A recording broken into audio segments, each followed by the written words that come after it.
ஜொகூரில் செவ்வாய்க்கிழமையன்று நடந்த விபத்தொன்றில் காவல்துறை வாகனம் ஒன்று மோதியதில் மோட்டார் சைக்கிள் ஓட்டுநர் ஒருவர் பலியானார். இந்த துயரச் சம்பவம் தொடர்பாக சம்பந்தப்பட்ட காவல்துறை அதிகாரியை அதிகாரிகள் கைது செய்து விசாரணைக்கு உதவுமாறு உத்தரவிட்டனர். காவல்துறையின் இந்த நடவடிக்கை நியாயமான மற்றும் வெளிப்படையான விசாரணைக்கு கொடுக்கப்பட்ட முக்கியத்துவத்தை பிரதிபலிக்கிறது.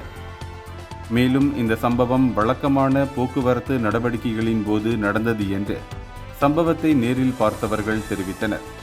இருப்பினும் தடயவியல் மற்றும் போக்குவரத்து அதிகாரிகள் ஆதாரங்களை சேகரிக்கும் நிலையில் மற்ற விவரங்கள் இன்னும் சரிபார்க்கப்பட்டு வருகின்றன. அது மட்டுமின்றி இந்த சம்பவம் தொடர்பில் பொறுப்புக்கூறல் மற்றும் முழுமையான ஆய்வுக்கு கோரிக்கை விடுக்கப்பட்டுள்ளது. இதனிடையே இந்த விபத்துக்கான காரணத்தையும் அதற்கான நீதியையும் பாதிக்கப்பட்டவரின் குடும்பமும் பொதுமக்களும் ஆவலுடன் எதிர்பார்த்து காத்திருக்கின்றனர். இந்தியர்களின் இதய குரல் மக்களோசை.